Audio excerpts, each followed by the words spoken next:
자, 박 전 대통령은 주말이 없습니다. 내일도 검찰의 3차 출장 조사를 받는데요. 방금 전에 검찰의 브리핑에 따르면 이제 하루 걸러서 조사를 하겠다라는 취지입니다. 앞으로 시간이 또 얼마 안 남았죠. 이 정도 속도는 적절히 가고 있는 건가요? 아니면 조금 더 긴박하게 가는 건가요? 사실 구치소라는 그 공간의 한계 때문에 네. 밤샘 조사도 못하고요. 늦게까지 못합니다. 네. 그러면 지금 관련된 혐의가 한 13가지 정도 되는데 그걸 물어보기에는 사실 시간이 좀 턱없이 부족한 상황이거든요. 네. 그런 걸 감안하면 이제 구속기간이 오늘 이제 연장을 신청을 하면 19일까지인데 일단 지금 검찰 입장은 공식 선거운동이 시작되는 17일 이전에 수사를 마치고 기소를 하겠다는 입장이거든요. 그러면 네. 아마도 다음 주 금요일이 14일 날 기소를 할 가능성이 굉장히 높습니다. 그러면 오늘 이제 말고 이제 다음 주부터 시작을 해서 한 2번에서 3번 정도 조사를 그러네요. 마칠 텐데 네. 사실 그 시간도 좀 부족할 가능성이 있어요. 그래도 검찰은 일단 최대한 그때까지 맞춰서 좀 뭐 이틀에 한 번 꼬리면 앞으로 한 3번 정도 더 받을 가능성이 있는데 네. 관련된 뭐 혐의 관련된 걸 전부 다 하나하나 다 체크할 뭐 그런 계획으로 알려져 있습니다. 네. 변호사님, 근데 이걸 어떻게 봐야 됩니까? 지금 유영하 변호사가 내일도 역시 박 대통령 곁을 지킬 것으로 예상이 되는데요. 변호인단 일부는 지금 사임계를 제출할까 검토하고 있다는 거. 아직까지는 뭐 낸 사람이 없습니다만 정보를 공유하지 않고 있어서요. 상당히 내부적으로는 좀 불만이 있는 모양입니다. 사실 제가 저번에도 한번 말씀드렸는데 그러니까 박 전 대통령 입장에서 뭐 어쨌건 본인이 수입은 모습이나 전혀 단정되지 않은 모습을 사람들한테 보이는 걸 꺼린다는 건 충분히 이해가 되더라도 네. 접견을 유영하 변호사랑만 하잖아요. 그쵸. 법에 관련된 부분을. 사실 변호인단이 9명입니다. 9명이면 최소한 2명이나 3명이 같이 들어가서 전체적으로 이 관련돼서 어떻게 돌파를 할지에 대해서 서로 논의를 해야 될 텐데 박 전 대통령은 유영하 변호사에게만 얘기를 하고 네. 유영하 변호사는 어찌 보면 박 전 대통령이 좀 예민한 부분은 다른 변호사들과 공유를 안 하는 것 같아요. 그러니까 과거 예를 들어서 최태민 일가와의 지금까지의 관련성, 최순실과의 40년지기 관련성에서 지금 검찰에서 뇌물죄로 기소하면서 제일 중요했던 게 둘 사이에 일종의 약간 경제 공동체 같은 관념을 들이대고 있는 상황이잖아요. 네. 근데 그와 관련해서 유영하 변호사 외에는 다른 사람들에게 지금 박 전 대통령이 얘기를 안 하고 있는 상황이기 때문에 유영하 변호사는 또 다른 변호인들에게 그 박 전 대통령 예민한 부분을 얘기 안 하고 네. 그럼 다른 변호사들은 할 게 없잖아요. 근데 그런 상황이 되다 보니까 이건 정보를 유영하 변호사 혼자 독점하고 그럼 모든 변론 방향이나 이 수사 방향의 대응 방안도 다 유영하 변호사가 결정하는 상황이 되다 보니까 내부에 좀 분란이 생겼다라는 지금 얘기가 나오고요. 그러다 보니까 사임계까지 내야겠다라는 얘기까지 지금 나오고 있는 게 아닌가 생각됩니다. 네. 결국은 저희가 다음 주에도 이 구치소 앞에서 문을 통과할 수 있는 사람은 사진 속의 유영하 변호사 한 명일까요? 오늘도 한 분이 찾아왔습니다. 서울구치소를 남재준 전 국정원장이 왔는데 역시 접견이 거부당했습니다. 기자들이 물어봤는데요. 어떤 답변을 했을까요? 먼저 들어보시겠습니다. 들어가셨나요? 뭐 접견 신청하셨나요? 아니면 신청했었습니다. 신청했는데 어떻게 되셨나요? 변호사회는 안 만나실 것 같아요. 못 뵙고 나옵니다. 야, 말해서 안 켜졌는데? 거부가 아니라 네네. 거부라고 얘기하시면 접견 제한인이 정해져 있어서. 접견 제한이 정해져 그럼 있어서 뭐 영치금이나 영치품도 전달하셨는지. 편지를 하나 써서 남겨놨습니다. 아, 편지를 하나 어떤 내용으로 쓰셨나요? 예? 어떤 내용의 편지를 남기셨나요? 건강하시라고 하고 용기를 잃지 마시라고 하고 우리가 끝까지 지켜드리겠다고 썼습니다. 박근혜 정부 초기 국정원장의 인연인가요? 아니면 무소속으로 좀 출마하셨는데 대선 열기가 구치소 앞에까지도 번지는 겁니까? 아무래도 뭐 남재준 전 국정원장 입장에서 본다고 한다면 자신이 네. 한때 모셨던 또 대통령이었지 않습니까? 그렇기 때문에 뭐 대통령이 지금 구속돼 있는 상황에 대해서 마음도 아프고 하니까 가서 네. 뭐 직접 뵙고 위로의 말씀이라도 전해주고 싶은 그런 생각도 꿀뚝 같았겠죠. 그러나 지금 남재준 전 원장이 지금 대선 출마를 선언하지 않았습니까? 대선 출마를 선언하면서 일종의 종북 척결을 강하게 외치고 있기 때문에 그런 가치가 이 지금 서로 통하는 일종의 그 친박의 지지층을 이끌어내기 위한 하나의 제수처가 아닌가 하는 네. 생각인데요. 그리고 근데 이 남재준 전 원장이 사실은 그 지난번 그 이 최순실 국정 게이트가 터졌을 때 뭐라고 네. 이야기했습니까? 본인이 원장으로 재직식을 알았다고 한다면 청와대에 권총을 들고 들어갔을 거라는 또 아주 격한 그 이 감정을 표현한 바가 있습니다만 아무튼 뭐 이 자신이 그 재직 당시에는 박근혜 전 대통령의 그런 국정 게이트 농단을 몰랐지만 그러나 지금 그 이후에 벌어지고 있는 이 사태에 대해서 일종의 또 지금 책임감도 나름대로 느끼고 있고 여러 가지 소회를 갖고 갖지 네. 않았나 생각이지만 앞서도 제가 말씀드린 대로 이 지금 대선 출마라는 데 선언을 했기 때문에 아무래도 본인이 어떻게 이야기를 하시든 간에 정치적 행보라고 좀 비칠 수밖에 없는 상황인 것 같습니다. 네. 박 전 대통령이 접견을 받지를 않았는데요. 어떤 마음이실까요? 그래도 함께 했던 분인데 박 전 대통령이 거절한 이유가 따로 있을 것으로 추정되시는지요? 박근혜 전 대통령께서는 당분간은 아마 유영하 변호사하고 윤전추 행정관 네. 이외에는 만날 생각이 없는 것 같습니다. 그리고 뭐 아까 이야기 나오지만은 왜 유영하 변호사만 접견하느냐? 저분은 제가 생각할 때 박근혜 전 대통령의 이게 자신의 방침은 분명히 정해진 것 같아요. 뭐냐면 네. 나는 총론적으로만 접근하겠다. 뭐 개별 사안에 대해서는 무조건 이제 부인하면서 네. 왜냐하면 저기 이제 앞으로도 올해 이제 두고도 기록에 남을 것 아닙니까?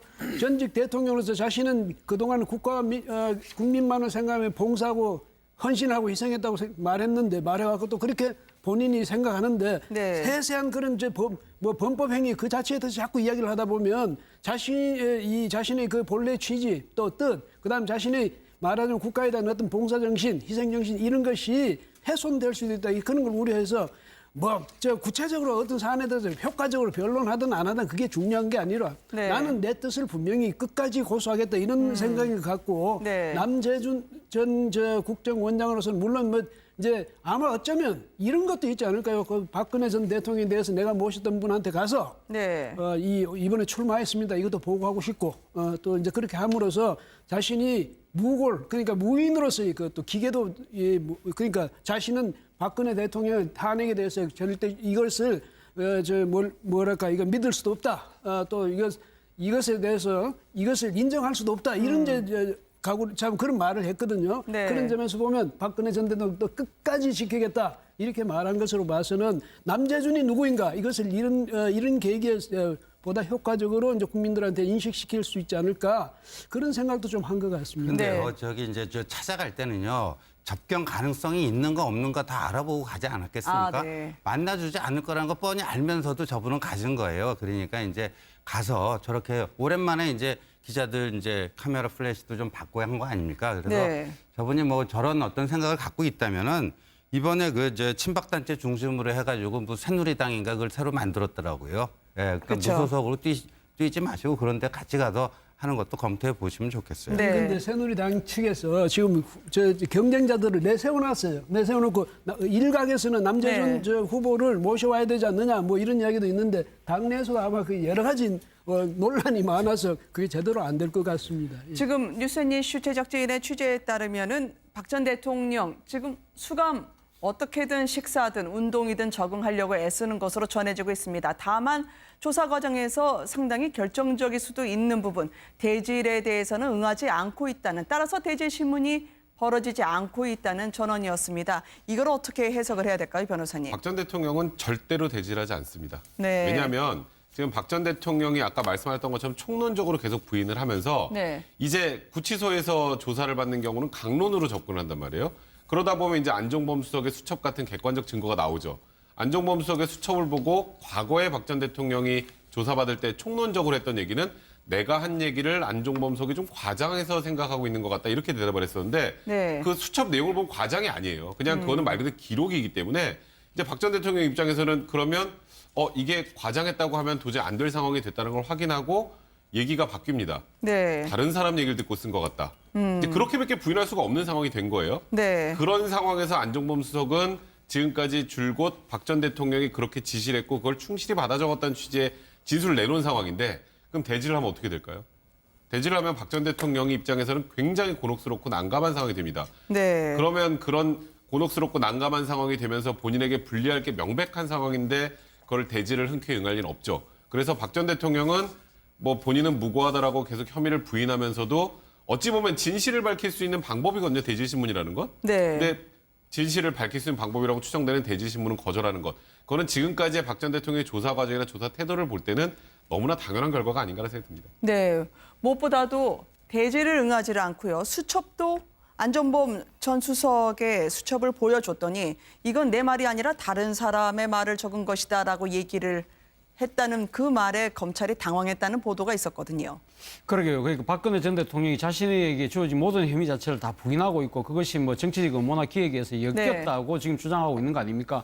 그런 그 주장의 연장성산에서 본다고 한다면 뭐 당연히 저렇게 이야기할 수밖에 없지 않을까 하는 생각입니다. 그러나 안종범 수석은 뭐 본인이 이 뭐 여러 차례 특검에서도 진술했다시피 적고 있느냐 그런 네. 여러 가지 그 확인을 받을 정도로 그래서 꼼꼼하게 다 메모했다는 것이 안종범 전 수석 그러니까 그 진술이기 때문에 저는 이 부분에 대해서 아마 법정에서 그 안종범 전 수석이 증인으로 채택돼서 아마 좀 서로 낯을 붉히면서 서로 이야기를 좀 이렇게 이 얼굴을 붉히면서 이야기하는 사안도 네. 지금 연출될 수 있다는 생각입니다. 아무튼 박근혜 전 대통령 입장에서는 본다고 한다면 일종의 스모킹건이라고 할 수 있는 안종범 전 수석의 수첩 자체를 처음부터 증거 능력을 인정해서는 안 된다는 생각을 아마 강하게 갖고 있는 모양입니다. 그렇기 네. 때문에 안종범 전 수석이 지금 기록한 메모 자체는 모든 것이 자신의 지시가 아니라 남의 말을 듣고 썼거나 아니면 본인의 생각을 보탠 것이라는 주장을 할 수밖에 없는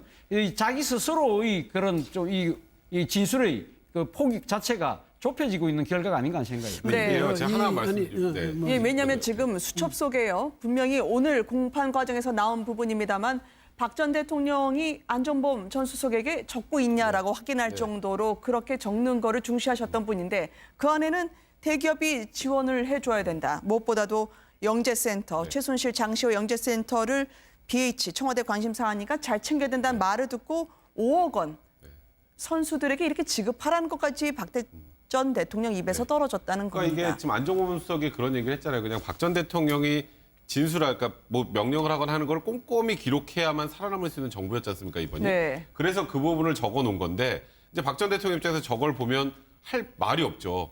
그러니까 이거는 결국 벗어날 방법은 내가 시키지 않았습니다. 다른 사람 얘기 듣고 쓴 거겠죠라고밖에 할 수가 없는데 이게 조금만 과거로 돌려 생각을 해보면 김기춘 전 비서실장이 국회 청문회 나와서 그 김영환 민정수석의 비망록과 관련해서 나는 그런 짓을 한 적이 없다라고 네. 부인을 했죠.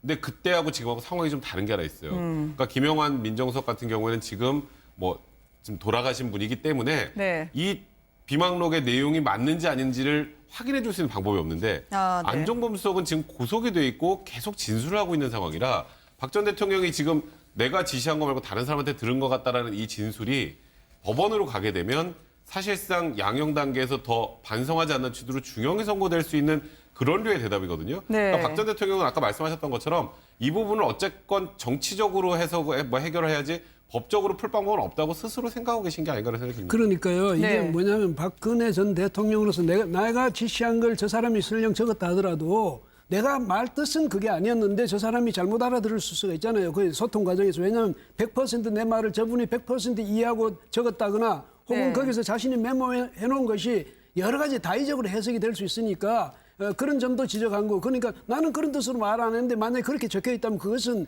다른 사람으로부터 전해 듣고서 적은 거 아니냐 이런 뜻인데 네. 지금 저 백 변호사 말씀하셨지만 박근혜 전 대통령은 적어도 그 문제 이제 이 수첩의 내용에 대해서는 자신이 불리한 것에 대해서 전혀 수긍을 하지 않을 겁니다. 왜냐하면 본래 내 말 뜻은 그게 아니었으니까. 그다음에 내가 본래 내 의도라든지 이것은 오직 국가와 국민을 위해서 국가 네. 발전을 위해서 한 건데 이런 식으로 만약에 왜곡되게 적혀 있다면 그건 내 말한 거 아니다. 아마 이런 식으로 앞으로도 계속 그렇게 주장해 가실 것 같습니다. 네.